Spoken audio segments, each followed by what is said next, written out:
J'aimerais ça savoir, parce que, tu sais, dans l'espace clé, nous, on s'intéresse particulièrement à l'anxiété de performance que vivent les ados et leur entourage, leurs parents, les adultes qui les entourent.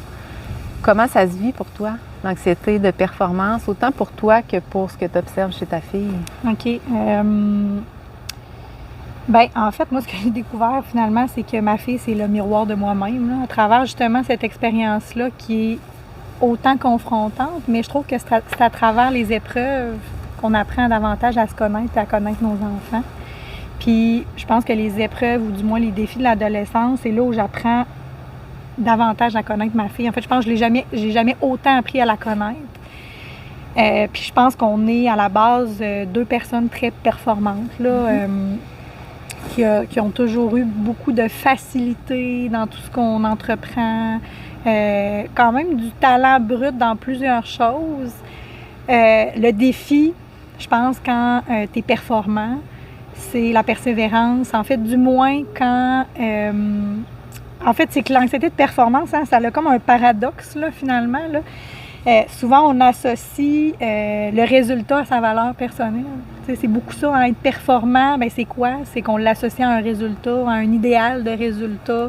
Bien, puis surtout aussi à une évaluation qu'on fait de nous-mêmes, ou du moins des capacités qu'on a pour atteindre ce résultat-là, ce qui nous permet de fixer des standards, à mon avis, là, de je suis capable d'aller jusqu'où, c'est quoi mon potentiel. Fait que souvent, on se fixe des standards, je pense, de façon consciente, des fois un peu inconsciente.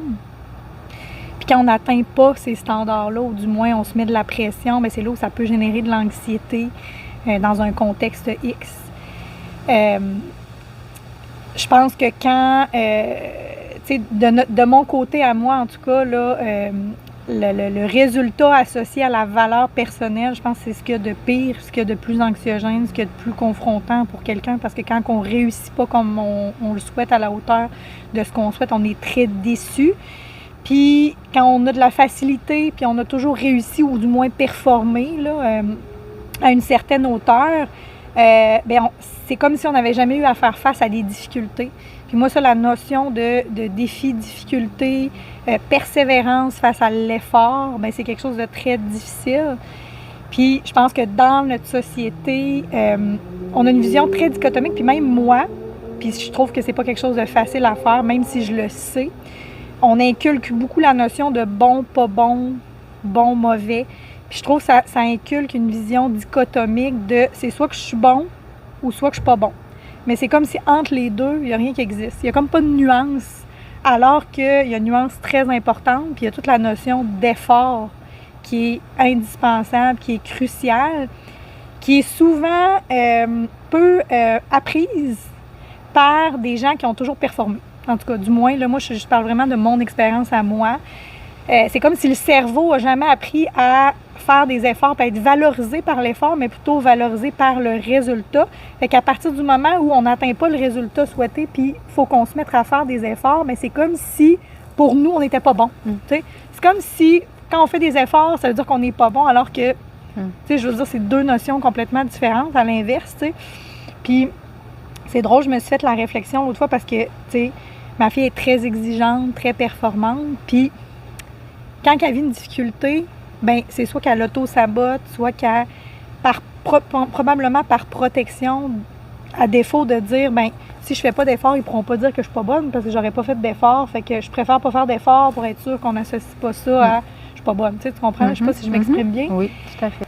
Tu sais, tu dis, quand on se rend compte qu'on n'atteindra pas nos standards, tu sais, puis qu'on essaie, puis que ça fonctionne pas, mais souvent, est-ce que tu as l'impression que, c'est peut-être là un peu que tu allais, mais qu'on n'ose même plus essayer? Oui, c'est ça. Parce qu'à un moment donné, on a tellement peur de ne pas atteindre le résultat ou d'échouer que on serait démasqué là, par les gens qui nous entourent, que finalement, c'est ça. On n'est pas bon. On ne vaut pas ce qu'on croyait valoir. Puis finalement, on n'a pas de valeur. Fait que c'est exactement ça, en fait.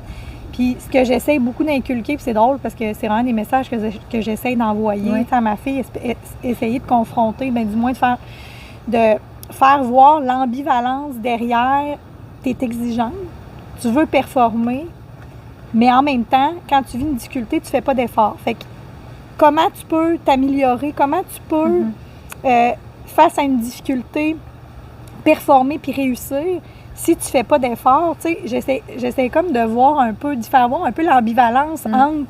Tu sais, c'est comme paradoxal, dans le fond. C'est que tu veux être performant, tu es exigeant, tu veux être performant, mais tu fais jamais d'efforts. Fait que, tu sais, comment tu veux finalement réussir, hein?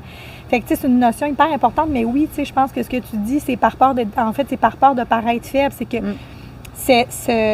cette estime de soi, cette valeur personnelle est tellement trop associée au résultat et non à l'effort. Puis je pense que c'est vraiment ça la clé. C'est dans une société comme nous, c'est de jamais dire, puis même moi je le fais, là, je veux dire, puis j'essaye de m'auto-observer, là. Je pense que c'est hyper important, là. Puis je dis pas que je le fais tout le temps, parce qu'il y a bien des fois que je le fais pas, puis je me rends pas compte finalement de mes comportements ou de mes mots, du message que je véhicule. Mais je pense que tout vient du message aussi qu'on véhicule. Puis souvent, on dit souvent t'es bon, tu sais. Tu sais, c'est souvent le réflexe qu'on a, tu sais, genre, comme parent, d'encourager son enfant par rapport aux résultats. Tu sais, il va revenir, il va faire un examen, il y a eu 80, ah, t'es bon, ah, c'est bon, ah, j'ai compté 3 buts au soccer, ah, t'es bon, t'as compté 3 buts. Tu sais, même nous, comme parents, puis moi, ce que j'avais eu dans mon cours de théorie de la motivation à l'université, que je trouvais vraiment important, c'était justement de jamais dire t'es bon, mais plus de dire t'as dû faire beaucoup d'efforts, hein, pour arriver là. De tout le temps ramener, au lieu de véhiculer comme message la notion de résultat, de t'es bon, t'es mauvais, de tout le temps ramener ça à t'as dû travailler fort, hein, pour arriver là, t'as dû faire beaucoup d'efforts. Tu sais, c'était tout le temps, c'est comme de reconduire, en fait, pas de reconduire, mais de transcrire un message différent, de véhiculer un message qui est tout autre qu'on a tendance à véhiculer. Puis je pense que c'est ça, on est vraiment, on est fait comme ça dans la société, mais je pense comme parent, quand on prend conscience de ce que tu véhicules à ton enfant, bien, c'est important d'essayer de peut-être se réajuster.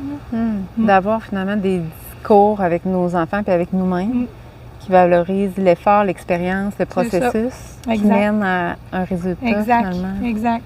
Oui, puis tu sais, de ramener même des exemples où l'enfant a fait des efforts puis ça a eu des résultats, tu sais. Tu sais, comme mettons, moi je me souviens que ma fille, elle vivait des défis justement en lien avec un élément là, quand elle était jeune, puis j'avais ramené la notion pour la bicyclette.